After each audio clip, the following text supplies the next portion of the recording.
planteamos que en un país dependiente, periférico, de un capitalismo semicolonial como la Argentina, básicamente no hay una disputa binaria, sino básicamente la disputa entre tres proyectos. Y por eso habíamos dicho que había un proyecto neocolonial, un proyecto que pertenecía naturalmente a las grandes potencias exteriores y a una minoría aliada, que generalmente tomó el nombre de oligarquía, pero que también podría tomar el nombre de burguesía transnacionalizada. Ese es un proyecto, el proyecto neocolonial.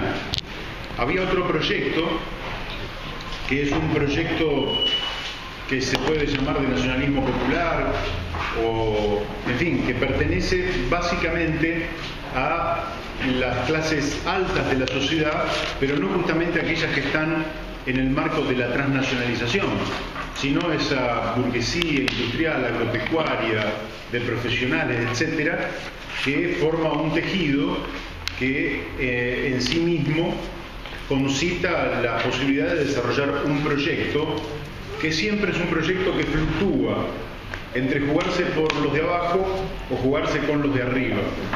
Y hay un tercer proyecto que decíamos que era el proyecto del pueblo trabajador, que son es la clase trabajadora, son las amplias capas medias de la industria, el comercio, el pequeño y mediano productor agropecuario, el intelectual, el profesional, los desocupados, los jóvenes, los marginados, los excluidos, que forman el universo mayor del país y que son el tercer proyecto que disputa en la Argentina. Tercer proyecto que en general no se realiza porque los partidos que representan a los sectores vinculados a este tercer proyecto siempre están capturados por elementos de la pequeña o de la gran burguesía perteneciente a los otros proyectos. Así ocurre, por ejemplo, en el partido más popular que hay en la Argentina, que es el Partido Justicialista. Cuando ustedes observan la cantidad de diputados de la clase trabajadora que tiene el Partido Justicialista, se dan cuenta que son una minoría infinitesimal. En cambio, prevalecen los sectores vinculados al ejercicio del derecho, a profesiones liberales, a sectores de la pequeña o gran burguesía de las capas medias y altas del interior del país, en fin. Hemos dicho la semana pasada que hay tres grandes proyectos: el proyecto del neocolonialismo, el proyecto del nacionalismo popular y un proyecto que tiene que ver con una manera distinta de ver las cosas, que podríamos llamarle socialismo humanista, ético, argentino, latinoamericano, ecosocialismo, cristianismo de liberación, como se le quiera llamar, pero que responde a una lógica distinta a la lógica dominante que está en los otros dos proyectos. Y esto, sin meterme muy a fondo, porque después vamos a lo que teníamos que desarrollar hoy, se vio muy claramente las dos últimas semanas, casualmente. El miércoles de la semana anterior, cuando se votó la ley de las aseguradoras de riesgo del trabajo, estas aseguradoras fueron inventadas en la década del 90 por el neoliberalismo y por los sectores más reaccionarios de la República Argentina, que le hicieron pesar el riesgo del trabajo en la vida y la enfermedad de los trabajadores. Estos sectores de ART son sectores aseguradoras vinculadas a los bancos, es decir, vinculadas al sector parasitario de la sociedad. Ese régimen de ART cubre a los trabajadores en blanco y los cubre mal. Pero todos los trabajadores en negro y todos los desocupados no tienen seguro. Nosotros, como socialistas, planteamos directamente la abolición del régimen de las ART. Directamente la abolición y la creación de un Banco Nacional de Seguro Social que le dé cobertura al 100% de los trabajadores. Y además un régimen a partir del cual lo que prevalezca no sea el negocio de la inseguridad del accidente, sino que lo que prevalezca sea justamente la prevención frente a los accidentes de trabajo y fundamentalmente el cuidado de la vida de las personas. Por eso la República Argentina tiene en riesgos de trabajo 12 veces más accidentes que en los países centrales. ¿Por qué? Porque en la ecuación inversión en seguridad para el obrero y costo de pagar una aseguradora de riesgos del trabajo, la seguridad de los trabajadores se transforma en mínima y quien paga son los propios trabajadores, muchas veces con su vida o con su enfermedad. El gobierno, en alianza con el PRO y con el sabatelismo, y todos conducidos por la Unión Industrial Argentina, generaron una nueva ley. Esa nueva ley es una ley antiobrera. El kirchnerismo y el PRO, ¡epa! ¿Qué cosa? ¿No? Cosa difícil. Sin embargo, están en alianza.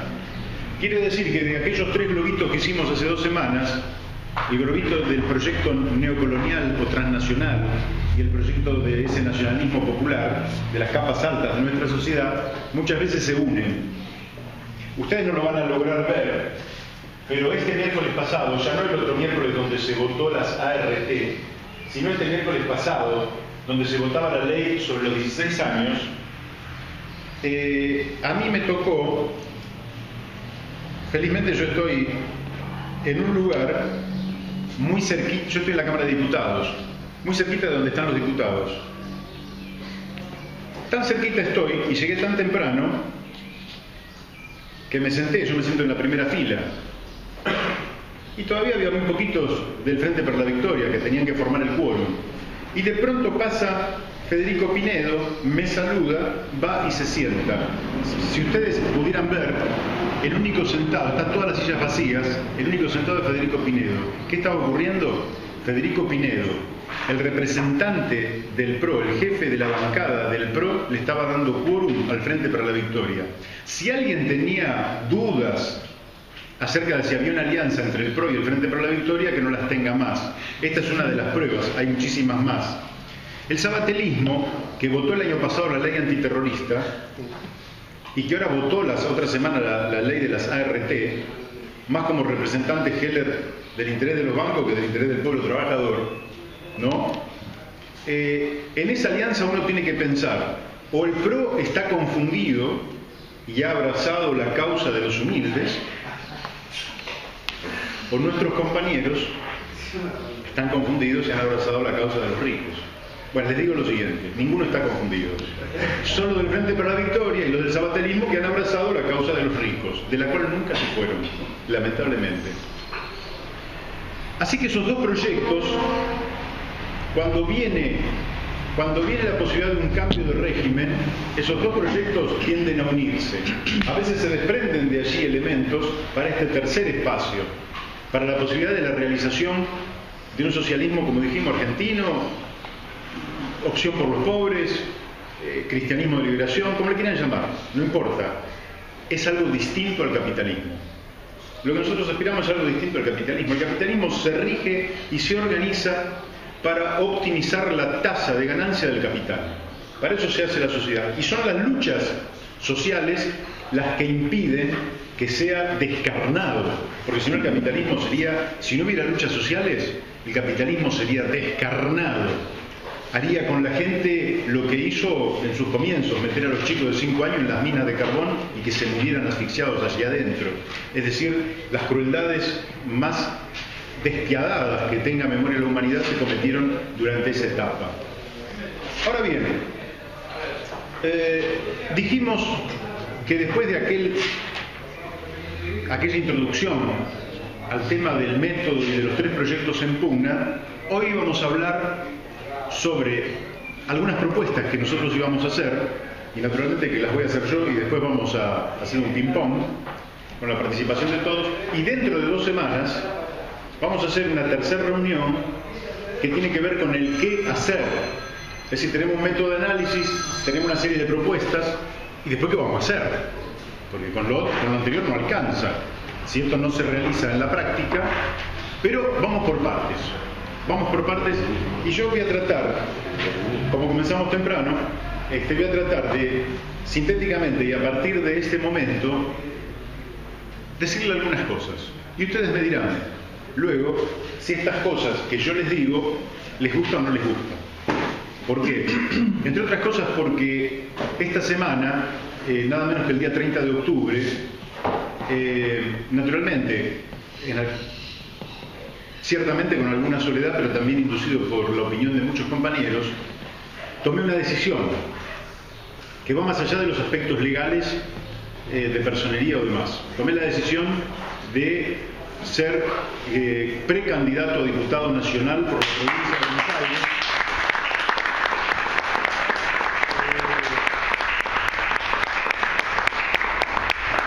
En la convicción que era lo más útil para el partido, para el movimiento y para todas las fuerzas que estamos trabajando en un proyecto distinto. Y como creo que nuestros principios nos obligan a hacer antes que nuestros gustos, cumplir con nuestros deberes, me parece que he resuelto correctamente la disyuntiva que tenía de qué hacer personalmente. Así que soy un simple precandidato a diputado nacional que espero que esto sirva justamente a la construcción de un arco interesante de fuerzas donde incluso podamos disputar en una primaria abierta, simultánea y obligatoria el orden de las candidaturas. Pero eso será más adelante. Ahora empiezo. Voy a empezar diciéndoles que, como todos ustedes saben, la democracia es el gobierno del pueblo. Les recuerdo que allá por 1863, después de la Guerra de Secesión en los Estados Unidos, Abraham Lincoln lanzó una definición a la cual él no le dio gran valor, pero que terminó siendo trascendente. Él dijo que la democracia era el gobierno del pueblo, por el pueblo y para el pueblo. Y que todos los muertos que habían caído en ese campo de batalla lo habían hecho por la libertad y por el principio de la democracia. Pero ¿qué ocurre? En 1837, y además que en el mundo se estaba debatiendo esto, un argentino llamado Esteban Echeverría lanza una definición extraordinaria en un pequeño folleto que se llama El Dogma Socialista, y dice que la democracia es el régimen de la libertad basado en la igualdad de clases. Y para nosotros, socialistas auténticos, hace ya 175 años atrás, ese sigue siendo un ideal no realizado en la Argentina. El ideal de una democracia que esté basada en la igualdad de clases, como régimen de la libertad. Y esto es todo un proyecto político. La lucha por la democracia no la voy a sintetizar aquí porque es enorme. Muchos de los que estamos aquí hemos sido testigos de más de un golpe de Estado. Yo personalmente no menos de 3 o 4, pero otros mayores que yo de más, y otros menores quizás de ninguno. Pero a mí me gustaría decirles que la lucha por la democracia sigue siendo nuestra lucha. Y la lucha por la democracia, lejos de ser incompatible con el socialismo, es la etapa más elevada de la libertad humana, de la realización de todas las potencialidades de los seres humanos, y es por tanto la realización misma del socialismo la posibilidad de elevarnos en una democracia cada día mejor, cada día de mayor magnitud, cada día más extendida.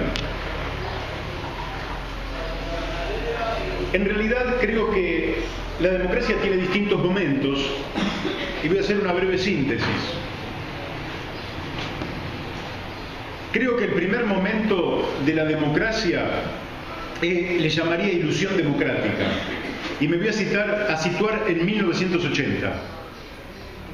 Veníamos de una dictadura atroz, veníamos del terrorismo de Estado, de la doctrina de la seguridad nacional, veníamos del secuestro, la tortura, la cárcel, el exilio, la muerte, la desaparición de los bebés, la desaparición de todas las personas, el fin de todos los derechos que la humanidad había alcanzado para defender a los individuos, estaba siendo pisoteado por la dictadura. Al principio hubo una cierta conciencia y alguna gente absolutamente equivocada y otra de mala intención pensó que podía ser saludable. Pero naturalmente, a medida que fue corriendo el tiempo y se fue trasladando en el conjunto de la población lo que estaba sucediendo, los centros clandestinos de detención, el horror que se había vivido, la respuesta fue la ilusión democrática. Y empezó a crecer la ilusión democrática de nuevo en Argentina. Empezó a vivirse un nuevo momento. La dictadura comenzó a caerse. Mucho antes de que se cayera, empezó a caerse. Ya en 1981 la situación de la dictadura era insostenible. Y a diferencia de lo que algunos dicen y relatan, la invasión de Malvinas no fue otra cosa que un acto desesperado de una dictadura que perdía legitimidad ante el pueblo y que se caía, y que entonces enarbolaba una causa justa y noble, como era la recuperación de Malvinas, para retomar la iniciativa política y agruparse en torno al Estado y al poder que deviene del manejo del Estado.